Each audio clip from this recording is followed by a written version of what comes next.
నమస్తే అండి తెలుగు ప్రజలకు. ఈరోజు ఎక్కడ చూసినా ఎమ్మెల్సీ ఎన్నికల కోసం పెద్ద మొత్తంలో చర్చ జరుగుతుంది. రెండు వైపులా ఎలక్షన్స్ జరుగుతున్నాయి. ఒకటి కరీంనగర్, ఆదిలాబాద్, నిజామాబాద్, మెదక్ సైడు ఒక ఎన్నిక అయితే, ఇటు నల్గొండ, ఖమ్మం, వరంగల్ ఒకవైపు. టీచర్స్ ఎమ్మెల్సీ ఎన్నికలు అయితే ఆసక్తికరంగా కొనసాగుతున్నాయి. మొత్తం అందరూ కరీంనగర్ సైడ్ ఉన్న దాని మీద ఫోకస్ ఉంది, కానీ ఇటు నల్గొండ, వరంగల్, ఖమ్మం టీచర్ ఎమ్మెల్సీలో ఎవరు పోటీ చేస్తారు అనేది, ఎవరు ముందంజలు ఉన్నదని ఏ విషయాలు ఎక్కువ మందికి తెలియవు. వీటిపైన నిన్న జాజిల శ్రీనివాస్ గౌడ్ అన్న కానీ, తీన్మార్ మల్లన్న కానీ ఇద్దరు బీసీ నాయకులకు, వీళ్ళిద్దరిలో ఒకరికి ఫస్ట్ ఒకరికి సెకండ్ వేయండి అని చెప్పేసి సుందర్ రాజు గారిని, తర్వాత పూల రవీందర్ గారిని ప్రమోట్ చేయడం జరిగింది. మరి ఓయూ శంకర్ అన్న కూడా ఈరోజు మన తెలుగు వెలుగు ఛానల్లో ఇంటర్వ్యూ ఇచ్చినాడు. నేను కూడా టీచర్స్ ఎమ్మెల్సీలో ఉన్నాని ఒక పెద్ద సంచలన మాటలు క్రియేట్ చేసిండు. ఇప్పుడు అన్న మనతో పాటు ఉన్నాడు. ఓయూ దగ్గర ఉన్నాం, ఓల్డ్ పీజీ దగ్గర ఉన్నాం, కూర్చున్నాం. అసలు అన్న మరి ఇంత లేట్ ఎందుకు చేసిండు, వీటన్నిటి మీద మాట్లాడదాం. అన్న నమస్తే. నమస్తే. చెప్పండి అన్న, మరి ఇంత లేట్ అయిపోయింది, అందరు ప్రచారంలో ముందంజలు ఉన్నారు. మీరు నిన్ననే ఒక మన తెలుగు వెలుగు ఛానల్ ఈరోజు పొద్దున్నే చూసినా, మరి ఇంత లేట్ అయితే గెలవడం కష్టమే కదా. ఓట్లు వేసేది టీచర్లు, ఈ దేశ భవిష్యత్తుని, భావితరాల భవిష్యత్తుని తరగతి గదిలో నిర్మాణం చేసేటోళ్ళు. వీళ్లకు అంత సమయం అక్కర్లేదని నేను అనుకుంటున్నా. అంతేనా? దాంతో పాటు అంతర్గతంగా వర్క్ నడుస్తుంది. మద్దతు వాళ్ళకు ఉంటుంది, మద్దతు ఉండి పేపర్ మీద వాళ్ళకు ఉంటుంది. అంతర్గతంగా ఓటు బ్యాంక్ మనకు ఉంటుంది. అంటే మీకు టీచర్లే నువ్వు పోటీ చేయాలి. అసలు మీరు టీచర్ కాదు, మీరు ఎట్లా పోటీ చేస్తారన్న? దానికి టీచర్ కావాల్సిన అవసరం లేదు. టీచర్ అయినప్పటికీ రాజీనామా చేసి ఎన్నికలకు వస్తారు. ఓహో, పోటీ చేసే టైం కానీ టీచర్ జాబ్ కూడా ఉండదంటారు? ఉండదు. రాజీనామా చేస్తే కానీ టీచర్ ఎమ్మెల్సీకి ప్రపోజింగ్ ఎవరైతే ఉంటారో ప్రపోజర్స్ మాత్రం టీచర్లు అయి ఉండాలి. ఈ నిబంధన ఉందంతే. మరి మీకున్నారా ప్రపోజర్స్? టీచర్ పెట్టిండ్రు, నామినేషన్ దాఖలు చేసిన కదా, 20 మంది వచ్చిండ్రు. ఒకటే సెట్ దాఖలు చేసిన 10 మంది వచ్చిండ్రు, పెట్టిండ్రు, ఎంబటి ఉన్నారు కదా. వాళ్ళ ప్రోత్సాహంతో కదా నేను వచ్చేది. ఓకే, వాళ్ళ ఫీడ్బ్యాక్ అంతా తీసుకొని వాళ్ళ ప్రోత్సాహమే అన్న మనం చేయాలి. వీళ్ళు ఎవరైతే పాత తరానికి చెందిన నాయకులు ఉన్నారో వీళ్ళ పనితీరు బాగలేదు, వీళ్ళ పద్ధతి బాగలేదు. విద్యా వ్యవస్థ ప్రక్షాళన చేయాల్సిన అవసరం ఉంది. విద్యా విలువలు పడిపోతున్నాయి. ఈ పడిపోయిన విద్యని నిలబెట్టడానికి కోసము ఎవరో ఒక కొత్త తరం రావాలి. అది పోరాట స్ఫూర్తి ఉన్నోళ్ళు కావాలంటేనే కదా. ఏం చేస్తారు మీరు టీచర్ల కోసము అన్ని? ఎందుకు ఓటేయాలంటే ఏం చెప్తారన్న? ముందుగా మొట్టమొదటిగా కాంట్రాక్టు ఉద్యోగుల క్రమబద్ధీకరణ అనే అంశం ఏదైతే తెలంగాణ వచ్చిన తర్వాత ఉద్యోగాలు వస్తాయనే ఒక మాట కోసము మేము అప్పుడు ఉద్యమాలలో పాల్గొన్నాం.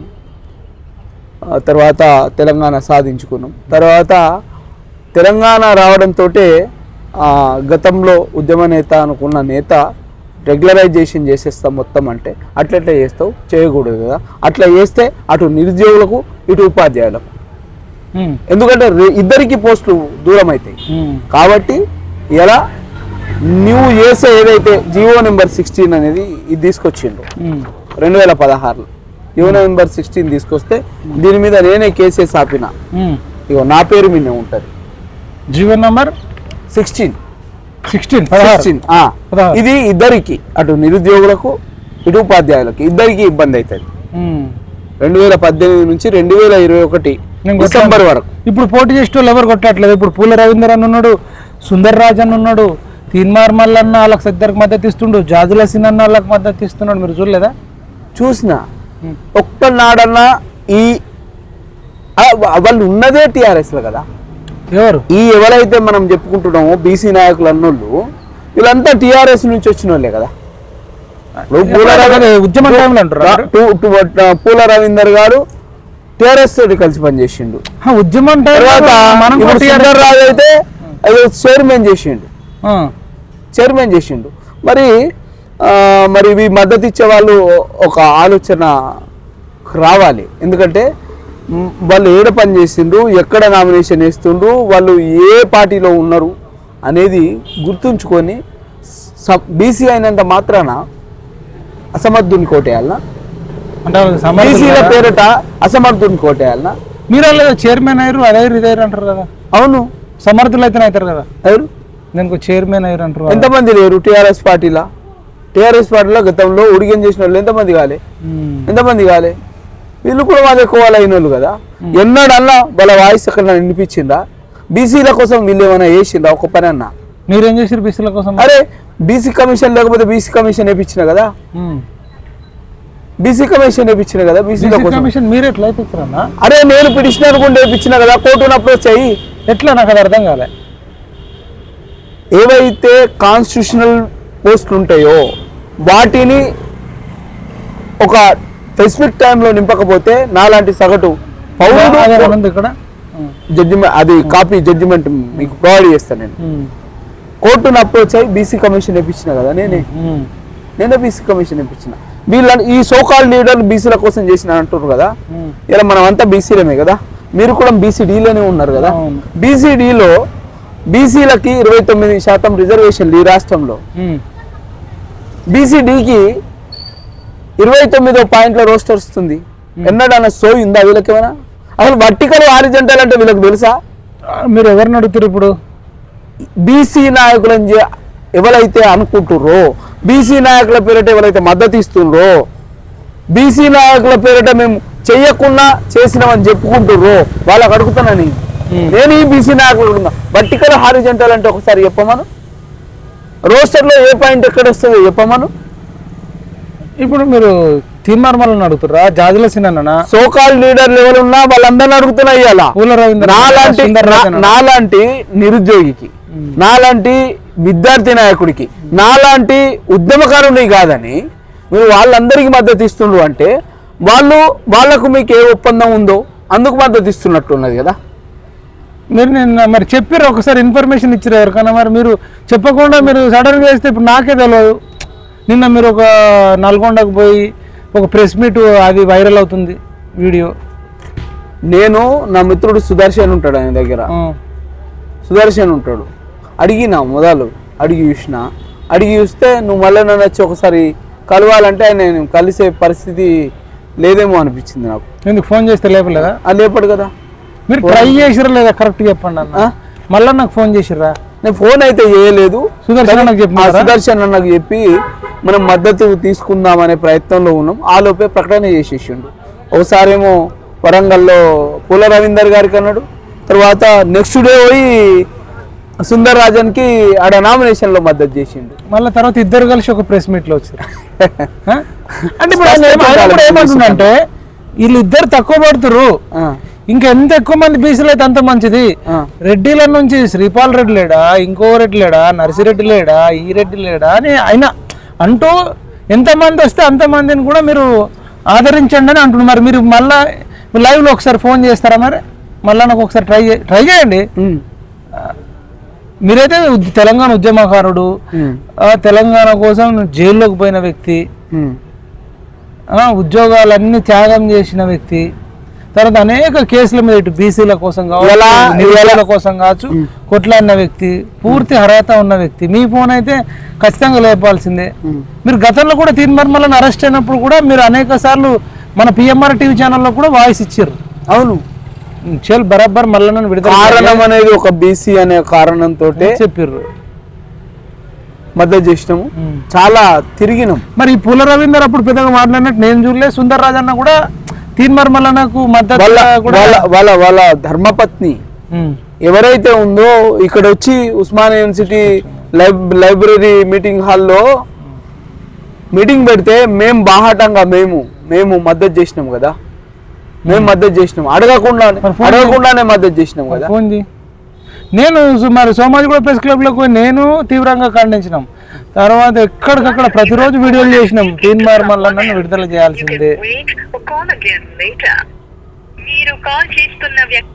తీర్మార్మలను విడుదల చేసిందే, రాకపోతే అగ్గి గుండం అవుతుంది, కేసీఆర్ను తగల పెడతారని కూడా మనం మాట్లాడినాం.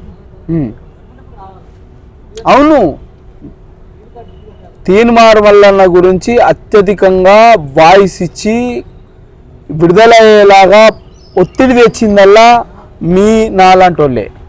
ఏ ఉపాధ్యాయ సంఘ నాయకుడు కానీ, ఏ రాజకీయ నాయకుడు కానీ అంత పెద్దగా పోరాటం చేసింది లేదు, ఆయన ఎంబటి ఉన్నది. సరే, ఇప్పుడు మీరు పిఎంఆర్ టీవీ ఛానల్ ద్వారా అడగండి. ఇప్పుడు ఫోన్ చేస్తే కలవట్లేదన్న, మీరు ఈ వీడియో చూసి బిజీ అదే ఈ వీడియో చూసి మీ మద్దతు ప్రకటించండి అని అడుగు. ఒకవేళ ఇస్తే బాగుంటుంది అన్న అని ఇస్తాడు. ఎందుకు ఇవ్వడంటే ఆయన అంటుండు ఓపెన్ గా, ఎంతమంది బీసీలను నిలబడండి, ఎంతమంది బీసీలు నిలబడి వేరు, ఒక సమర్థునికి మొదటి ప్రయారిటీ ఓటు వేసుడు వేరు. కరెక్టే.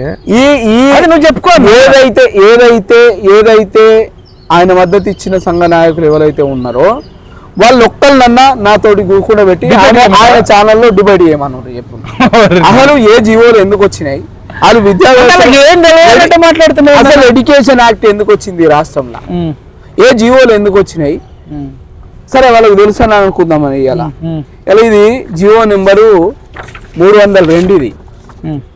ఇది మీరు 302. ఈ 302 స్కూల్ అసిస్టెంట్ నుంచి ఏదైతే లెక్చరర్ గా ప్రమోషన్, జూనియర్ లెక్చరర్ గా ప్రమోషన్ పోవడానికి ఉన్న జీవో ఇది. దీన్ని అమెండ్మెంట్ చేస్తూ 223 తీసుకొచ్చిండ్రు. 223 తీసుకొచ్చిండ్రు. ఫీడర్ కేటగిరీలో ప్రమోషన్ రావాల్సింది స్కూల్ అసిస్టెంట్కి. మరి ఇన్నేళ్లుగా 2008 నుంచి ఇప్పటి వరకు ఎందుకు ప్రమోషన్స్ రాలేవు? ఈ సోకాల్ లీడర్లంతా ఎమ్మెల్సీగా, పుల రవీందర్ అయితే ఎమ్మెల్సీగా పనిచేసిండు కదా, అవునా, పనిచేసిండు కదా, టిఆర్ఎస్ తోటి భుజం రాసుకొని తిరిగిండు కదా, ఎమ్మెల్సీ అయింది గతంలో, అయిండు కదా, ఉపాధ్యాయునిగా ఉండి ఎమ్మెల్సీ అయ్యి మరి ఈ ఒక్క పని ఎందుకు చేయలేకపోయాడు? వాళ్ళ ఆత్మగౌరవం కదా ప్రమోషన్ అనేది, వాళ్ళ హక్కు కదా. 50% డైరెక్ట్ రిక్రూట్మెంట్ పోతే 50% అనేది ఇలా వాళ్ళ హక్కు కదా, ప్రమోషన్ రావాల్సింది. కానీ ప్రమోషన్ ఎందుకు ఇలా మరి వీళ్ళంతా ఎందుకు ఇవ్వలేదు అంటే ఏం కారణం చేతి ఇవ్వలేదు? కార్పొరేట్ పెట్టుబడిదారుల చేతుల్లో, ఏదైతే గవర్నమెంట్ పెద్దల చేతుల్లో కీలుబొమ్మలుగా మారిపోయింది వీళ్ళు. కీలుబొమ్మలు గవర్నమెంట్ ఎందుకు వెళ్ళలేదు అంటున్నా? అప్పుడు కేసీఆర్ గవర్నమెంట్ మీద అంటున్నా? ఏ గవర్నమెంట్ అయినా ఇదే పని చేసింది. ఏదో ఫోన్ వస్తుంది, ఇది వేరే ఏ గవర్నమెంట్ అయినా అదే పని చేసింది. ఇలా నేను అడుగుతున్నా, ఈ జీవో నెంబర్ 16 ద్వారా ఉన్న పలానా ఉన్న పోస్టులన్నీ రెగ్యులరైజేషన్ అయితే, బట్ అటు నిరుద్యోగులకు ఇటు ఉద్యోగులకు ఇద్దరికి అవకాశాలు పోతాయి కదా. దీన్ని ఒక్క నాయకుడు అన్న ఖండించుట? ఖండియలే. ఇప్పుడు ఈ మద్దతు చేసే బీసీలు అనుకున్న ఈ అసమర్థ నాయకులను కూడా వీళ్ళు ఎవరు ఖండించలేదు కదా. అసలు జీవో నెంబర్ 16 అంటే వాళ్ళకి ఏమైనా తెలుసా? జీవో నెంబర్ 223 అంటే వాళ్ళకి తెలుసా? జీవో నెంబర్ 47 తెలియకుండా పోటీలోకి వచ్చారు. జీవో నెంబర్ 47 అంటే ఏందో తెలుసా? 47 అంటే ఏందో తెలుసా? ఇంక ఇవి కాకుండా వాళ్ళ సర్వీస్ కి సంబంధించిన జీవోలు, షార్ట్ కట్లు చెప్పండి. జీవోలన్నీ 95, 96 వచ్చింది, 503, 538 జీవోలు వచ్చినాయి, 12, 9, 10, 11, 12 జీవోలు వచ్చినాయి. రీసెంట్ గా పండితులకు ప్రమోషన్ వచ్చింది. చెయ్యని పని కూడా వాళ్ళు మేము చేసినామని జబ్బలు కొట్టుకుంటారు. పండితులు చాలా దీర్ఘకాలికంగా ప్రమోషన్లు లేక అప్గ్రేడేషన్ కాక ఇబ్బంది పడ్డారు. ఇలా నాకెందుకు తెలుసు ఇవన్నీ అంటే, నా ఇంట్లో నా అన్న టీచరు, నాకు ఆ సమస్యలు తెలుసు. నేను కావాలనుకున్నది టీచరు, అందుకు నాకు ఈ సమస్యలు. టీచర్ కావాలని టీచర్స్ తరఫున ఎమ్మెల్సీ అయ్యేటట్టున్నావు. ఇక అయ్యేటట్టున్నాము అంటే అది ఉపాధ్యాయులు ఇచ్చే అవకాశం, అది మా గురువులు ఇచ్చే మాకు అవకాశంగా భావిస్తున్నాం. ఉపాధ్యాయ సహచర ఏతరుణ్ణి ఎన్నుకుంటున్నారు అంటే నోట్లు మొత్తం 26,000 పైసలు. మరి మీకు ఎన్ని రావాలి? 10-12,000 ఓట్లు వస్తే అల్టిమేట్ గా విజయం వస్తుంది. అంటే ఓటింగ్ మొత్తం జరగదు అనుకుంటా. 50% అయితే రావాలి కదా. 50% రావాలి. 50 వచ్చి ఒక 1 ఓట్ ఎక్కువ 50% రావాలి. సరే, చాలా మంది ఉన్నారు కాబట్టి పంచుకుంటారు కాబట్టి అందులో పోలైన ఓట్లలో 50%. సరే, ఒక 25-24,000 ఓట్లు పాల్గొన్నా 12,000 అయితే. అవును. ఇది నేను ఈ ఎలక్షన్ సందర్భంగా చెప్తున్నా ఏంటంటే, ఇది ఈ ఎన్నికలలో నేను గెలిస్తే నాకు గెలుపు కాదు, ఇది టీచర్ల గెలుపు. ఇప్పుడు ఇంతకుముందు నర్సిరెడ్డి సార్ ఉన్నాడా? నర్సిరెడ్డి గారు, నర్సిరెడ్డి సార్ గతంలో పొట్టు తిట్టినట్టున్నారు ఇందిరా పార్క్ కాడ. ఎక్కడే కూకుండి ఇలా రెగ్యులరైజేషన్ వద్దు నాయన, బ్యాక్ డోర్ ఎంప్లాయ్మెంట్ జరిగింది, ఈ ఎంప్లాయ్మెంట్ ద్వారా విద్యా వ్యవస్థ నాశనం అవుతుంది అని చెప్తే, లేదు వాళ్ళకి రెగ్యులరైజ్ చేయాలని ఒక్కడే పోయి ధర్నా పెట్టిండు. ఒక్కడే పోయి ధర్నా పెట్టి మరి ఇప్పుడు ప్రభుత్వాన్ని దగ్గర వాళ్ళ తరపున వకాలత్ పుచ్చుకున్నాడు. ఇగో ఇలా చెల్లని యూనివర్సిటీలు వినాయక మిషన్ తెలంగాణలో పర్మిషన్ లేదు, డీమ్డ్ యూనివర్సిటీకి డిస్టెన్స్ కోర్స్ ఇచ్చే పర్మిషన్ లేదు. ఇట్లాంటి సర్టిఫికెట్లు వచ్చిన వాళ్ళందరినీ 1000 మంది ఇంటర్మీడియట్ కాంట్రాక్ట్ లెక్చరర్లు అయ్యారు. ఇగో JRN రాజస్థాన్ యూనివర్సిటీ దీనికి అసలు పర్మిషనే లేదు.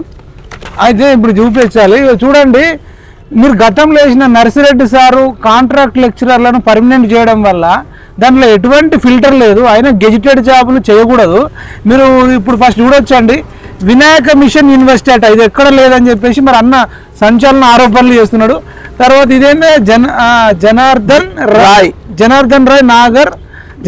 నగర్ రాజస్థాన్ విద్యాపీఠ్ అని ఇవి అసలు లేనేలేవట. ఇళ్ళకి ఇట్లాంటి యూనివర్సిటీలోకి వెళ్ళి సర్టిఫికేట్ తెచ్చుకొని మీరు ఓటేసిన సారు నర్సిరెడ్డి సారు ఒక్కోడు ధర్నా చేసి గత ప్రభుత్వంతో మాట్లాడుకున్నాడు, గత ప్రభుత్వంతో కుమ్మక్కని చెప్తున్నారు. మీ ఓటు ఎంత విలువైంది చూడండి. మీరు ఓటు వేయడం వల్ల, ఆయన ధర్నా చేయడం వల్ల గత ప్రభుత్వము ఇట్లాంటి డబ్బా యూనివర్సిటీలకి వెళ్ళి ఫేక్ గాళ్ళను డూప్లికేట్ గాళ్ళను ఇలా కాంట్రాక్ట్ లెక్చరర్లుగా చేసిరని మన శంకర్ అన్న అయితే సంచలన ఆరోపణలు చేస్తున్నాడు. మరి ఇది నిజమైతే కనుక అసలు ఇది ఫీజులు ఎగిరిపోయే న్యూస్. మరి నేను కూడా దీని గురించి ఎంక్వైరీ చేయాలి. కళింగ యూనివర్సిటీ ఛత్తీస్గఢ్ లో లేనే లేదు, ఛత్తీస్గఢ్ లో లేదు. మీరు ఓటు వేయడం వల్ల జరుగుతుంది. ఇగో సాహిత్య సమ్మేళనం దీనికి చట్టబద్ధత లేదు. ఇగో చూడండి, ఇక్కడికి వెళ్ళి సర్టిఫికెట్లు తెచ్చుకొని కాంట్రాక్ట్ లెక్చరర్లు అయిన ప్రబుద్ధులు ఉన్నారట, గత ప్రభుత్వ నిర్వాహకము. ఇంకోటి చెప్పాలండి, రాత్రి 12 గంటలకు కూడా శంకరన్నను అరెస్ట్ చేసిర్రు, ఒక దగ్గర పెట్టిర్రు. సరే 12 గంటల టైంలో వీళ్ళు అడ్డుకోవడానికి పోయారు. మీరు ఎట్లా సంతకం పెడతారు? రాత్రి జనరల్గా సాయంత్రం 5 గంటల వరకే డ్యూటీ ఉండాలి కదా గవర్నమెంట్ ఎంప్లాయీస్కు. రాత్రి 12 గంటలకు సంతకాలు పెట్టి దొంగచాటున కొద్దిమంది ఇట్లాంటి వాళ్ళకు కూడా కాంట్రాక్ట్ లెక్చరర్లను చేసిరట. నిరుద్యోగుల నోట్లే మట్టి కొట్టిరు, టీచర్లకు దీనివల్ల అన్యాయం జరిగింది, మేము జెన్యున్గా సెలెక్ట్ అయిన వాళ్ళ పరువు పోయింది మొత్తం అని చెప్పేసి వాళ్ళు కూడా 1000 మంది మైపాల్ 1000 మంది ఉన్నారు. అదే డిగ్రీ కళాశాలల్లో 2007 తర్వాత సెట్ నెట్ PhD ఉండాలి. 290 మందిని రెగ్యులరైజ్ చేస్తే 250 మందికి క్వాలిఫికేషన్స్ లేవు. జైన్ అయ్యే నాటికి 250 మందికి క్వాలిఫికేషన్స్ లేవు, వాళ్ళని రెగ్యులరైజ్ చేసిండ్రు. ఇప్పుడు ఇట్లాంటి వాళ్ళతోటి వీళ్ళకు వాళ్ళు మద్దతు ఇస్తున్నారు. వాళ్ళు ఇప్పుడు నర్సిరెడ్డి పెట్టి మీద కొట్లాడిండా, వీళ్ళని రెగ్యులరైజ్ చేయాలని కొట్లాడిండు. అంటే ఫేక్ గల్లను మళ్ళీ విషయం తీసేయమనాలే. నేను ఒక కంప్లైంట్ ఇచ్చిన ఎవరికి CIDకి ఫేక్ సర్టిఫికెట్లు ఉన్నాయి, వీటి మీద ఎంక్వైరీ చేయమంటే ఇంటర్మీడియట్ కమిషనర్ దగ్గరకు వచ్చి వీటి మీద నువ్వు చర్యలు తీసుకోవద్దు అని ఆపిండు కదా. అది ఇలా ఆపిండు. ఇలా సరే, నల్గొండ వరంగల్ ఖమ్మం టీచర్ ఓటర్లు ఎవరైతే ఎన్రోల్ చేసుకున్నారో వాళ్ళందరికీ కూడా ఈ న్యూస్ వెళ్ళాలండి. ఇది సంచలన న్యూస్. రేపు మీరు ఓటు అంటే పచ్చ నోటు కాదు, ఓటు అంటే తెల్ల కాగితం కాదు, ఓటు అంటే మన జీవితాలను మార్చేదంటే ఇప్పుడు అర్థమవుతుంది నాకు. మీరు దయచేసి చూడండి, ఓయూ శంకర్ అన్నాన్ని బయటకు తీసుకొచ్చింది ఇప్పటి వరకు ఈ తెలంగాణ రాష్ట్ర చరిత్రలోనే ఎవ్వడు లేడు. బట్ ఆయన మార్కెటింగ్లో, ప్రమోషన్లో, అడ్వర్టైజ్మెంట్ చేసుకోవడంలో విఫలమైనని చెప్పొచ్చు. ఆయనకు ఎటువంటి యూట్యూబ్ ఛానళ్ళు లేవు, ఛానళ్ళు సపోర్ట్ చేసేటోళ్ళు పెద్దగా ఎవరు లేరు. ఒక మన తొలి వెలుగు రాగన్న మద్దతు ఇచ్చిండంట. మరి మేము PMR TV ఛానల్ నుంచి కూడా ఒకవేళ మైపాల్ యాదవ్ను ఫాలో అయ్యేటోళ్ళు 6 ఏళ్ళ నుంచి మైపాల్ యాదవ్ కూడా కొట్లాడుతుండు, ఆయన ఏది చెప్పినా మంచిగా చెప్తాడని మీరు అనుకుంటే కనుక ప్రతి టీచర్కు రిక్వెస్ట్ చేస్తున్న నల్గొండ వరంగల్ ఖమ్మంలో 100% శంకర్ అన్న ఇంటి పేరు ఏం పేరు వస్తున్నా జట్టి శంకర్ అని ఉంటుంది. అన్నకు దగ్గర మీరు కనుక టిక్కు పెట్టి కొట్టిర్రంటే ఒక్కొక్కడు అవినీతి పరులను ఏమీ చెయ్యకపోయినా ఓటేయకపోయినా ఇంత ఆట ఆడిస్తుండంటే మీరు ఓటేస్తే మండలిలో, అసెంబ్లీ దగ్గర, సచివాలయం దగ్గర, ఇందిరా పార్క్ దగ్గర రాష్ట్రం అంతా కూడా తిరిగి, ఎస్పెషల్గా నల్గొండ వరంగల్ ఖమ్మంలో తిరిగి అవినీతి పరుల గుండెల్లో కూడా నిద్రపోయే అవకాశం ఉంటుంది. మీరు ఆలోచించండి. అసలు మామూలు విషయాలు బయట తీసుకురావాలి నేను ఎప్పుడు చూడలేదు. చెప్పండి అన్న. ఇప్పుడు మీకు ఒకటే నర్సిరెడ్డి రెగ్యులరైజ్ చేయాలని, విద్యా వ్యవస్థలో ఉన్న బ్యాక్ డోర్ ఎంప్లాయ్మెంట్ని రెగ్యులరైజ్ చేయాలని ఒక ఎమ్మెల్సీగా ఉండి ఒక్కటే ధర పెట్టిండు. గతంలో మీరు ఓటు వేసిన వ్యక్తి ఇప్పుడు 6 ఏళ్ళు వేసిండు, సరిపోను అట్టు మళ్ళీ పోటీ చేస్తున్నాడు. మరి నా దాంట్లో జరిగింది ఏంటంటే అక్రమార్కులు అందరూ కూడా జాబులు కొట్టిరని చెప్పేసి అన్న చెప్తా ఉన్నాడు. ఈ విషయంలో కూడా అన్నకు తర్వాత నర్సిరెడ్డి సార్ కూడా గతంలో పెద్ద మొత్తంలోనే వాగ్వాదం యుద్ధం జరిగినట్టు కూడా ఇలా విద్యా ప్రమాణాలని పడిపోతుంటే విద్యా వ్యవస్థ కుప్పకూలిపోతుంటే ఇగో 10 ఏళ్లలో 8 లక్షల మంది డ్రాప్ అవుట్స్ పెరిగిండ్రు. మీ రాజకీయ నాయకులు మీ ఎమ్మెల్సీలు మంచోళ్ళు అయితే ఈ పరిస్థితి ఎందుకు మనకు దాపరిస్తుంది? రైట్ అన్న, రైట్. ఈ పరిస్థితి దాపరించదు కదా. రైటింగ్ పోతుంది ఒక 5 నిమిషాలలో. ఇంకా ఏం చెప్తారు మీరు? జీవో మీద కూడా మీరు కొట్లాడతారా? మరి కొట్లాడి రాలడు గతంలో 2018లో అక్రమంగా ఆ జీవో కూడా అక్రమంగా ప్రెసిడెన్షియల్ ఆర్డర్ని మార్చాలంటే పార్లమెంటు ద్వారా చట్టం చేయబడి ప్రెసిడెన్షియల్ ద్వారా అసైన్ చేయబడితేనే దానికి చట్టబద్ధత ఉంటుంది. ఒకసారి క్యాడర్ ఆర్గనైజ్ చేసిన తర్వాత రీఆర్గనైజ్ చేసే అధికారం ఈ రాష్ట్ర ప్రభుత్వానికి లేదు. కానీ అన్యాయంగా అక్రమంగా 317 జీవో తీసుకొస్తే ఇలా ఆ జీవోని వ్యతిరేకించాల్సింది పోయి ప్రభుత్వానికి ఈ సోకాల్ లీడర్లు, ఉపాధ్యాయ సంఘ నేతలు, ఉపాధ్యాయ సంఘం ద్వారా ఎన్నికైన ఎమ్మెల్సీలు వాటిని క్రమబద్ధం చేయాలని వాళ్ళకు ప్రభుత్వానికి మద్దతు ఇచ్చొచ్చిండ్రు.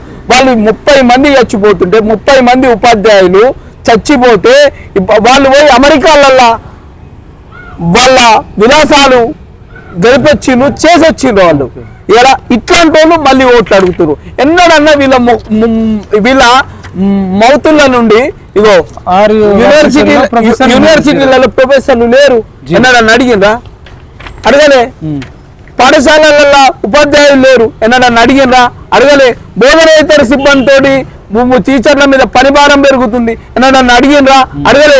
పాలిటెక్నిక్ కళాశాలల్లో 14 కాలేజీలు 14 సంవత్సరాలుగా 14 కాలేజీలు ఓపెన్ అయ్యి ఇప్పటి వరకు ఒక టీచర్ వాళ్ళ లేడు, ఎన్నడన్నా అడిగిండా? అడగలే. ఏది మన గురుకులాలల్లో మోడల్ స్కూళ్ళల్లో టీచరే వార్డెన్గా పనిచేస్తుండ్రు, వార్డెన్ పోస్ట్ లేదని ఎందుకన్నా అడిగిండ్రా? ఇగో 2000 స్కూళ్ళు 12,000 స్కూళ్ళు మూతపడ్డాయి. ఈ గడిచిన 10 ఏళ్లలో 15,000 స్కూళ్ళు 12,000 ఇది ఆనాడు తీసుకున్న ఫోటో. ఇది 15,000 స్కూళ్ళు రేషనలైజేషన్ పేరిట మూతపడితే మరి వీళ్ళు ఎక్కువ ప్రశ్నించిందా? ఇగో 7 కళాశాలలు 700 చిల్లర స్కూళ్ళు 155 కళాశాలలు డిగ్రీ కళాశాలలు 48 కళాశాలలు మూతపడుతుంటే ప్రైవేటీకరణ జరుగుతుంటే విద్యార్థులకు ఫీజులు వసూలు చేస్తూ డబల్ అంటే 3,000 ఉన్న ఫీజు 30,000 అవుతుంటే ఎక్కడ నాడుకోవడం ప్రశ్నించలే. వాళ్ళని తీసుకుపోయి అందులో పనిచేసే ఉపాధ్యాయుల్ని తీసుకుపోయి గవర్నమెంట్ సెక్టార్లో ఏది దాని ఏమంటారు ప్రైవేటీకరణ దిశగా యాజమాన్యాలు అడుగులని ఇచ్చింది. ప్రైవేట్ మొత్తం ప్రైవేటైజేషన్ అయిపోయింది. కాలేజీలో నిధులు నిలిపివేయాల నిర్ణయం, వాటి కోర్సులో ఏడేడు గుర్తింపుగా అట్లా రీడిప్లాయ్ కింద అక్కడ పనిచేసే టీచర్లను తీసుకుపోయి వేరే కళాశాలల్లో ఇస్తుంటే వాళ్ళ పరిస్థితి అగమ్యంగా వచ్చే రంగు ఉంది. ఇప్పుడు నెలకు జీతాలు లేవు. ఇలా గురుకుల టీచర్లకు కానీ మోడల్ స్కూల్ టీచర్లకు కానీ కేజీబీలలో పనిచేసే వాళ్ళకి కానీ నువ్వు నెల ఫస్ట్ నాడు జీతాలు వస్తలేవు, ట్రెజరీ ద్వారా జీతాలు వస్తలేవు. ఎందుకు ఇవ్వలేదని ఒక్కనాడన్న కొట్లాడినా వీళ్ళు ఏం ముఖం పెట్టుకొని ఇలా ఓట్లు అడుగుతారు? ఇలా ఇప్పుడు టీచర్ల సమస్యలు ముఖ్యంగా ఏమేమి ఉన్నాయి మీరు గమనించిన కాడికి? ప్రధానంగా వాళ్ళకి 223 జీవోని రద్దు చేసి స్కూల్ అసిస్టెంట్లకి ప్రమోషన్లు ఇవ్వాలి. వాళ్ళ ఫీడర్ కేటగిరీ ఏదైతే ఉందో అన్ని ఏదైతే నేను ఒక్క జూనియర్ లెక్చరర్లే కాదు, వాళ్ళు బయట కాలేజీలలో కానీ ఇంక ఇతరత్ర ఏవైతే ఉంటుందో అన్ని పోస్టులలో వాళ్ళ ఫీడర్ కేటగిరీ ప్రమోషన్లు ఇవ్వాలి. ఇది ప్రధాన సమస్య. ప్రమోషన్ అనేది వాళ్ళ ఉపాధ్యాయుల హక్కు అది. సో దాన్ని ముందుగా ప్రమోషన్ ఛానల్ అనేది ఓపెన్ చేయాలి. తర్వాత ఏదైతే ఇప్పటి వరకు పిఆర్సీ పెండింగ్ లో ఉంది, డిఏ పెండింగ్ లో ఉంది, వీళ్ళకి ఏదైతే ప్రెసిడెన్షియల్ ఆర్డర్ వచ్చిన తర్వాత 2021 వరకు మధ్య కాలం ఏదైతే ఉందో దానికి ఐఆర్ ఇవ్వాలి, అది కూడా పెండింగ్ లో ఉంది. ఇవన్నీ పెండింగ్ లో ఉన్నాయి. ప్రతి సమస్యని ఇలా ప్రధానంగా ఈహెచ్ఎస్ లేదు. పోలీసు ఇదే గవర్నమెంట్ లో పనిచేసే పోలీసు వాళ్ళకు ఈహెచ్ఎస్ ఉంది, కార్పొరేట్ హాస్పిటల్ వైద్యం అందుతుంది, ఇక్కడ వైద్యం అంతలేదు. సో కాబట్టి వీళ్ళకు కూడా ఈహెచ్ఎస్ అనేది పనిచేయాలి. ఇలా తర్వాత పెన్షన్ రావాలి. ఇలా నువ్వు ఒక ఉద్యోగి రిటైర్మెంట్ ఎమ్మెల్సీ అయితే ఉద్యోగి పెన్షన్ తీసుకుంటావు, ఎమ్మెల్సీ పెన్షన్ తీసుకుంటావు, మరి ఉపాధ్యాయునికి నీ తోటి ఉపాధ్యాయునికి ఎందుకు పెన్షన్ ఉండకూడదు? ఎందుకు పెన్షన్ ఇవ్వకూడదు? ఎందుకు ఇవ్వకూడదు? ఉచిత పథకాలతో ఊరేగింపులు కాదు, ఇలా సర్వీస్ చేసిన ఒక ఉపాధ్యాయునికి ఇలా సౌకర్యవంతమైన ఫెసిలిటీ ఏర్పాటు చేస్తే ఇలా మంచి భోజనాన్ని అందిస్తారు. ఇలా ఏకోపాధ్యాయ పాఠశాలలని లేకపోతే రేషనలైజేషన్ పేరిట 10 మందికి ఒక టీచర్ అని ఇట్లా లెక్కేసుడు కాదు. నాలంటోడు వస్తే సబ్జెక్టుకు ఒక టీచర్ ఉండాలి. మన విద్యా విధానం సబ్జెక్టు మీద ఉన్నది, సబ్జెక్టు ప్రకారం నడవాలి అనే విధంగా రిఫార్మ్స్ వస్తాయి. ఇవన్నీ పనులు ఏవైతే ఉన్నాయో ఇలా మనం పెట్టుకునే మేనిఫెస్టోనో లేకపోతే 4 ఏవైతే బేసిక్ పాయింట్లను చెప్తాం, కానీ చెప్పినప్పటికీ విద్యలో ఉన్న ఉపాధ్యాయులకు ఉన్న ఏవైతే సమస్యలు సమూలంగా ప్రతిదాన్ని క్షుణ్ణంగా పరిశీలించి వాటి సమస్య పరిష్కారానికి ఎలా అలాంటోడైతే కొట్లాడగలుగుతాడు. డిఏలు కూడా రాలేదంటున్నారు, కొట్లాడతారా డిఏల కోసం? ఇలా నిన్న బరాబరి 4 డిఏలే ఉన్నాయి. నిన్న కాక మొన్న ఇదే ఉపాధ్యాయ సంఘ నేతల్ని ఇదే ఎమ్మెల్సీలను కూకుండబెట్టి మీటింగ్ చేసి ఒక్క డిఏని 16 సార్లు ఇస్తా అన్నారు. గొర్రెల లెక్క తలుపుకొని వచ్చిండ్రు. మీరైతే ఏం చేస్తారు? ఇమ్మీడియట్ గా యుద్ధం ప్రకటిస్తారా? యుద్ధం ప్రకటించుడే, ఇమ్మీడియట్ గా పెన్ డౌన్ చేసుడే. ఇలా ఉపాధ్యాయుల చేత పెన్ డౌన్ చేపిస్తాం, ఎక్కడికక్కడ స్తంభింపజేస్తాం. ఇలా పోరాట స్ఫూర్తిని ఇలా వాళ్ళదేముంది, రిటైర్మెంట్ తీసుకున్న వాళ్ళు రిటైర్మెంట్ తీసుకొని సుఖవంతంగా సౌకర్యవంతంగా ఇంట్లో రెస్ట్ తీసుకోవాల్సిన వాళ్ళు ఇలా రాజకీయాల మీద షోకుతోటి మోజుతోటి సంపాదించిన పైసలు తీసుకొచ్చి రాజకీయం చేయాలని కోరుకుంటున్నారు తప్ప పిఆర్సీ గురించి కొట్లాడతారన్న. మరి పిఆర్సీ తప్పకుండా మీ దృష్టికి వచ్చిందా? నా దృష్టికి వచ్చిన ప్రతి అంశం ఏదైతే డిఏలు బాకీ ఉన్నాయి, పిఆర్సీ బాకీ ఉంది, తర్వాత ప్రమోషన్స్ బాకీ ఉన్నాయి, వాళ్ళకు ఈహెచ్ఎస్ బాకీ ఉంది, వాళ్ళకు పెన్షన్ బాకీ ఉంది, ఇవన్నిటి మీద కొట్లాడతా బరాబర్. స్కూళ్ళల్లో టీచర్ అంటే మగవాళ్ళు అనుకుంటాను జనరల్ గా. అవును. టీచర్ అంటే ఉమెన్ టీచర్ కూడా ఉంటారు. అవును. అసలు బాత్రూమ్లు కూడా లేవు. అవును. మరి వాటి కోసం మీరు కొట్లాడు. మౌలిక వసతులు స్టూడెంట్లకు లేవు, ఇటు టీచర్లకు, మహిళా టీచర్లకు ఎంత ఇబ్బంది చెప్పండి. మైపాల్ శంకర్ అనేటోడు అన్ని సమస్యలు, శంకరే కాదు, శంకర్ లాంటి ఉస్మానియా యూనివర్సిటీలో చదువుకున్న ఎవరైనా అన్ని సమస్యలను అవగతం చేసుకున్న ఇలా శంకర్ అనేటోడు ఎమ్మెల్సీ అయితే భోజనము మధ్యాహ్నం పొద్దుగాల టిఫిన్ పిల్లలతో పాటుగా పాఠశాలల్లో జరుగుతుంది. మధ్యాహ్న భోజనంలో ఇంకో పాఠశాలలో ఇంకో కళాశాలలో జరుగుతుంది. రాత్రిపూట ఓ గురుకులానికో మోడల్ స్కూల్కో పోయి అక్కడ నిద్ర జరుగుతుంది, అక్కడనే భోజనం జరుగుతుంది. అక్కడ ఏవైతే మౌలిక వసతులు లేవో, మెయిన్ గా బాత్రూమ్లు అన్న చాలా దగ్గర మౌలిక వసతులు లేవో ఆ మౌలిక వసతుల ఏర్పాట్లన్నీ జరుగుతాయి. మనకిచ్చే ఏదైతే ఫండ్ ఉంటుందో, ఎమ్మెల్సీకి ఏదైతే ఇచ్చే ఫండ్ ఉంటుందో ఆ ఫండ్ మొత్తం విద్యా వ్యవస్థకే ఖర్చు పెడతాం. విద్యా వ్యవస్థలో మార్పులు రావాలి, గవర్నమెంట్ విద్యా వ్యవస్థ బతకాలంటే నాలంటోడు ఏమో మీకు ఏమంటారు. ఎమ్మెల్సీ కవిత నేను బీసీల కోసం కొట్లాడినా, తర్వాత కేసీఆర్ పాలన ఐఫోను, రేవంత్ రెడ్డి పాలన చైనా ఫోను, కాబట్టి మా నాన్న ఎవరికి చెప్తే మీరు వాళ్ళకి ఓట్లు వేయండి అని అంటుంది కదా. మరి మీరు ఉన్నారా దాంట్లో? ఇంకా నయం ఐఫోను, ఇంకా నయం లిక్కర్ సాగులను తీసుకొని చోటేయమని అడగలేదు. బీసీలకు ఎవరు నాయకులు లేనన్నట్టు ఈమెనే నాయకురాలు అయిపోయింది, నీవెనే నాయకురాలు అయిపోయింది. ఎందుకంటే ఓటు బ్యాంకు రాజకీయం కదా మైపాల్, ఓటు బ్యాంకు రాజకీయం కదా.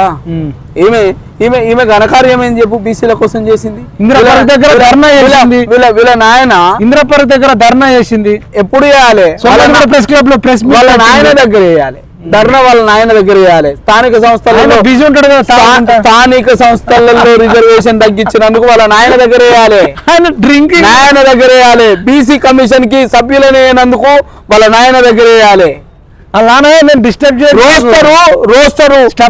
రోస్టరు అడ్డదిడ్డమైన రోస్టర్ ఉండి వర్టికల్లో ఉద్యోగాలని కాల రాస్తుంటే ఉద్యోగాలు వర్టికల్లో కూడా తీసివేయబడితే మాట్లాడని మీ నాయన దగ్గర పోయాలి, మీ నాయన దగ్గర వేయాలి. ఇలా నేను కదా 514 పోస్టులు డిగ్రీ కాలేజ్ మహిళా లెక్చరర్లు ఉంటే ఒక్క పోస్టు బీసీబీకి రాకపోతే పోస్టు రిజర్వేట్ ఇప్పించింది నేను కదా. ఇలా బీసీల మీద మీకేం చిత్తశుద్ధి ఉంది మీకు? ఇలా టీఎస్పీఎస్సీ లేకపోతే కదా నేను కదా కోర్టును అప్రోచ్ చేయించింది. ఇవన్నీ కోర్టు ద్వారా వేయించిన ప్రభుత్వాలు వాళ్ళ ఓటు బ్యాంకు రాజకీయాల ధోరణి ఉంటుంది తప్ప. కానీ ఫైనల్ గా మీకు డబ్బులు లేవు, మీడియాకు కూడా డబ్బులు ఇవ్వడానికి డబ్బులు లేవు, ఓటర్లకు ఇవ్వలేరు, కారులో పెట్రోల్ పోసుకునే కారే లేదు, కార్ రెంట్ కట్టలేరు, డ్రైవర్కి ఇవ్వలేరు, భోజనాలు చేపించలేరు, నిరుద్యోగి రూపాయి సంపాదించుకుంది లేదు, ఎక్కడన్నా 10 రూపాయలు వచ్చినా ఖర్చుల మందం అయిపోయినాయి. ఇప్పుడు వాళ్ళ ఓటుకు 5,000 10,000 పంచుతారు. మరి నీకు ఎట్లా నీ దగ్గర లేవు కదా, అసలు డబ్బులు పంచడానికి లేవు, తిరగడానికి లేవు, అసలు నీకు ఏంది ఓవర్ కాన్ఫిడెంట్ అంటున్నా. సబ్జెక్ట్ అయితే ఉంది, కొట్లాడినా మాట వాస్తవం, కానీ ఇవేం లేవు కదా. లాస్ట్ ఫైనల్ డే నాడు ఇచ్చేటి సోషల్ మీడియా అనే ఆయుధం ఉంది కదా, మీలాంటి వాళ్ళు నాలాంటి వాళ్ళని గుర్తిస్తున్నారు కదా, ఈ అవకాశం ఒకటి చాలు, ఈ అవకాశం ఒకటి చాలు. అవసరమైతే బస్సులో వెళ్ళైనా, అవసరమైతే బండి మీద వెళ్ళైనా, బండి మీద గతంలో రాజకీయ పార్టీలకు రాజకీయ నాయకులకు ప్రచారం చేసి వచ్చిన అనుభవం నాకుంది. బండి మీద వెళ్ళైనా, బస్సులో వెళ్ళైనా వాళ్ళ పాఠశాలలకు కళాశాలలకు తిరిగి మీ సోషల్ మీడియా దగ్గర ఏది ఉందో లేదో తెలియదు. ఈ సోషల్ మీడియా అనే వాహకం ఉంది. ఈ వాహకం ద్వారా వీళ్ళు చేసిన ఏదైతే తప్పిదాలు ఉన్నాయి, తర్వాత ఏదైతే స్కూల్ ఎడ్యుకేషన్లో, కాలేజ్ ఎడ్యుకేషన్లో, ఇంటర్ ఎడ్యుకేషన్లో రావాల్సిన రిఫార్మ్స్ గురించి వాళ్ళని అవేర్ చేసి ఖచ్చితంగా వాళ్ళు విజ్ఞులు. టీచర్లకు లాస్ట్ ఒక్క మాటలో ఏం చెప్తారో చెప్పండి అన్న. మీ ఓటర్లు వరంగల్ ఖమ్మం, వరంగల్ ఖమ్మం నల్గొండ ఎవరైతే ఉపాధ్యాయ ఎమ్మెల్సీ ఈ ఎన్నిక ఉందో, ఈ ఎన్నికలలో ప్రతి ఒక్కరికి పేరు పేరున నేను విజ్ఞప్తి చేస్తున్నా. ఇలా ఇన్ని రోజులు మీ సంఘ నాయకులను చూసిండ్రు, ఇప్పుడు మీ సంఘ నాయక ఏతరుణ్ణి నేను ఒక్కసారి ఒక అవకాశం ఇచ్చి చూడండి. ఇలా ఏ ఓటు కోసం మీ దగ్గరికి అయితే ఎట్లయితే నేను నమస్కారం పెట్టి అడుక్కుంటున్నాను, అదేవిధంగా రేపు మీ అప్లికేషన్ కూడా మీ దగ్గరికి వచ్చి తీసుకుంటా. ఇలా నాకు ఎవరో మా సంఘ నాయకులకు ఉన్నట్టు లీడర్లు లేరు, నాకు పార్టీలు లేవు, నాకు మీరే పార్టీ, మీరే మీ ఆజ్ఞే శిరసావహిస్తా. మీకోసం నేను రిప్రజెంటేటివ్ని, 6 ఏళ్ల కాలానికి నేను రిప్రజెంటేటివ్ని. అది మీ పోస్టు, అది నాది కాదు. సమర్థులను ఎన్నుకుంటే సమర్థవంతంగా పని జరుగుతుంది, అసమర్థులను ఎన్నుకుంటే విద్యా వ్యవస్థ సమూలంగా నాశనం అవుతుంది. ఇలా నీ కోసమో నా కోసమో కాదు, నన్ను నడిపించిన విద్యా వ్యవస్థ నిలబడాలి. సీరియల్ నెంబర్ వచ్చిందనా? ఇంకా స్క్రూటినీ. మీ పేరు కరెక్ట్ చెప్పండి, ఎందుకంటే అలా రావాలి కదా.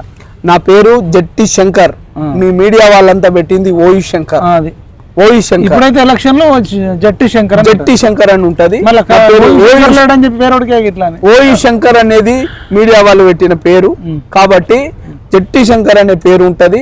తప్పకుండా ప్రతి ఒక్కరు ఇలా మీరు నేను ఏ పదవి లేకున్నా, ఏ బాధ్యత లేకున్నా, నేను ఇలా కాంట్రాక్టు ఉద్యోగుల క్రమబద్ధీకరణని 10 ఏళ్లుగా నా కాలాన్నంతా బోడగొట్టి ఇలా దాన్ని నిలబెట్టగలిగిన, రేపు ఎస్ఎల్పిలో 5,000 పోస్టులకి ఏదైతే ప్రొటెక్షన్ ఇచ్చిండ్రో హైకోర్టు, ఆ ప్రొటెక్షన్ కూడా రేపో ఎల్లుండో కొట్టేపిస్తున్నా.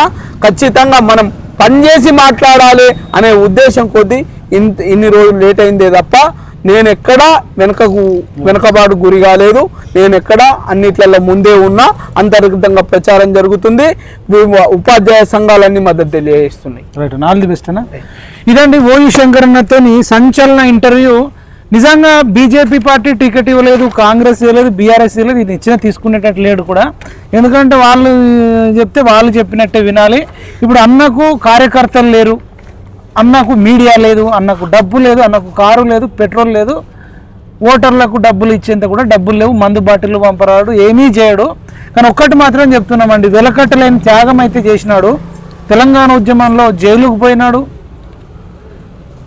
తెలంగాణ ఉద్యమంలో తెగించి కొట్లాడిండు, 10 ఏళ్ళు అట్లా కొట్లాడిండు, కేసీఆర్ మీద 10 ఏళ్ళు ఇట్లా కొట్లాడిండు. ఈ తెలంగాణ రాష్ట్రంలో మోస్ట్ ఎలిజిబుల్ పర్సన్ ఎమ్మెల్సీకి ఎవరైనా ఉన్నారు అంటే అది ఓయు శంకర్ అన్ననే వస్తాడు టాప్లో. ఈవెన్ మేము కూడా కరీంనగర్, నిజామాబాద్, ఆదిలాబాద్, మెదక్ నుంచి పోటీ చేయాలి, చేస్తే గెలిపిస్తుండే. బట్ నాకు అంత మోజు లేకపోవడం వల్ల నేను పోటీ చేయట్లేదు. కానీ ఓయు శంకర్ అన్నకు వాళ్ళ టీచర్లు కొంత ఫోర్స్ పెట్టడం వల్ల పోటీ చేస్తుండే. అన్న కూడా పెద్దగా ఇంట్రెస్ట్ లేకుండే. నేను కూడా చాలాసార్లు అన్న నువ్వు పోటీ చేయి, ఏదో క్వశ్చన్ చేసి వదిలేస్తావు, మరి నిజాయితీ పనులు రావాలి కదని బతిలాన్నాం. అన్న ఒక సందర్భంలో కూడా మీరు అనడం వల్ల కూడా నేను కొంత ఆలోచించిన, నేను మరి నామినేషన్ వేయడానికి పోతున్నాను కూడా నాకు చెప్పి వెళ్ళిండు అన్న. ఈవెన్ ఉపాధ్యాయుల నుంచి కూడా కొంత ఒత్తిడి ఉన్నట్టుంది. మైపాల్ యాదవ్ అంటే కొన్ని లక్షల మందితో సమానం, ఓయూ శంకర్ అన్న కొంటే 1 లక్షల మందితో సమానం. జట్టి శంకర్కు ఓటేసిన, మైపాల్ యాదవ్కు ఓటేసిన ఇద్దరం సమానమైన వ్యక్తులం. మీకు కష్టం వస్తే జట్టి శంకర్ అన్న ఫోన్ కలపకపోతే మైపాల్ యాదవ్కి ఫోన్ చేయొచ్చు. ఎమ్మెల్సీ అయితే ఇద్దరమైనట్టు. ఈవెన్ మన తొలి వెలుగు రగన్న కూడా కొట్లాడిండు, ఆయన కూడా అవుట్రైట్గా మద్దతు ఇచ్చిండు అని అన్న చెప్పిండు. మరి మేము ముగ్గురం ఎంత కొట్లాడినాం మీరు చూసిరు కదా, లక్షల మంది సైన్యం కంటే ఎక్కువ. మరి మా ముగ్గురికి మీరు ఆశీర్వదించినట్టు. ఓయూ శంకర్ అన్న గెలిస్తే మా ఒళ్ళు పులకరించిపోతుంది. అరే, ఒక పేదవుడికి, ఒక కొట్లాడినోడికి, ఒక ఉద్యమకారుడికి, రూపాయి వంచనోడికి ఓటేసారు అంటే హిస్టరీలో అసలు పెద్ద చరిత్ర. నల్గొండ, వరంగల్, ఖమ్మం టీచర్లు ఎప్పటికీ ఎల్లకాలం 2025 సంవత్సరంలో ఓటేసిన వాళ్ళు ఎప్పటికీ గుర్తుండిపోయే అవకాశం. కపిల్ దేవ్ టైంలో ఎట్లయితే వరల్డ్ కప్ వచ్చిందో అట్లా 1983లో వచ్చిన వరల్డ్ కప్ ఎంత వాల్యుబులో అట్లా ఓయూ శంకర్ అన్న టీచర్స్ ఎమ్మెల్సీ ఎన్నికలకు గెలిస్తే కొట్లాడతాడు. అన్నకు వచ్చే నష్టం లేదు. అంతకు మించి కొట్లాడేటోడు ఎవరు లేడు. ఎవడికి అమ్ముడు పోడు, ఎవడికి భయపడడు, వెన్ను విరిచి దమ్మున్నోడు, సబ్జెక్ట్ ఉన్నోడు, క్యారెక్టర్ ఉన్నోడు. కాబట్టి మీరు ఈ వీడియోని అట్లీస్ట్ మా మీద రెస్పెక్ట్ ఉంటే, ఇంతకాలం మిమ్మల్ని ఏమీ అడగలేదు, ఓట్లు అడగలేదు, డబ్బులు అడగలేదు, బంగారం అడగలేదు, వజ్రాలు అడగలేదు. ఈ ఒక్కటి అడుగుతున్నాం. ఒకే ఒక్క ఓటు మీ పక్కింటైన టీచర్ ఉండొచ్చు, మీ ఇంట్లోనే టీచర్ ఉండొచ్చు. నల్గొండ, వరంగల్, ఖమ్మంలో ఉండేటోళ్లకు, లేదంటే మన సబ్స్క్రైబర్లకు, పిఎంఆర్ టీవీ వాళ్ళకు మీకు ఎంతమంది టీచర్లు పరిచయం ఉంటే వాళ్ళకు ఫోన్ చేసి జట్టి శంకర్ అన్నకు ఓటేయండి అని చెప్పి మీరు రిక్వెస్ట్ చేయండి. అద్భుతంగా పనిచేస్తాడు. మాది జిమ్మదార్, మాది పూచి, మాది జమనాథ్. నన్ను అడగండి గల్లబట్టి. అన్న ప్రశ్నించకపోతే నేను ప్రశ్నిస్తా. అసలు నో డౌటు. ఇద్దరం కలిసి వస్తాం 3 జిల్లాలు. మీరు గెలిపియండి. మామూలుగా ఉండదు సెలబ్రేషన్, మామూలుగా ఉండదు. నర్సిరెడ్డి కానీ ఇంకొక ఎమ్మెల్సీ ఇంకెవరైతే ఉన్నారో వాళ్ళందరికీ కూడా ఇప్పుడు బీసీ నినాదం కూడా నడుస్తుంది కదా. బడుగు బలహీన వర్గాల వ్యక్తే కదా, ముదిరాజ్ బిడ్డనే కదా. బీసీ అని ఇప్పుడు అనేక మంది నాయకులు కూడా 300 మంది ఒక సభ మీద, సభ ముందు లక్షల మంది ఉన్నారు కదా. మరి జట్టి శంకర్ అన్న అర్హత ఉంది. అర్హత ఉన్న వ్యక్తికి బీసీలందరూ కానీ, ఓసీలందరూ కానీ, ఎస్సీ ఎస్టీలు కానీ, మైనారిటీలు కానీ జట్టి శంకర్ అన్న నంబర్ మీద మీరు మొదటి ప్రాధాన్యత ఓటేసి గెలిపిస్తారని నాకు నమ్మకం ఉంది. అసలు ఓయూ ఆర్ట్స్ కాలేజ్ దగ్గర ఒక సభ పెడదాం, గెలిచిన తర్వాత టీచర్ గెలిపించిన ఆ 12,000 మంది వేస్తారా, 15,000 మంది వేస్తారా, పోటీ పడేయాలి. మీ అందరితో ఆర్ట్స్ కాలేజ్ ఇక్కడ మీటింగ్ పెట్టాలని కూడా ఉంది. నాకు గెలుస్తాడని నమ్మకం ఉంది. ఈ వీడియోని దయచేసి షేర్ చేయాలని కోరుకుంటూ ఓయూ శంకర్ అన్నకు ఆల్ ది బెస్ట్ చెప్తున్నాం. బిట్లో మాత్రం ఓయూ శంకర్ అని ఉండదు, జట్టి శంకర్ అని ఉంటుంది. అన్న all the best. Thank you.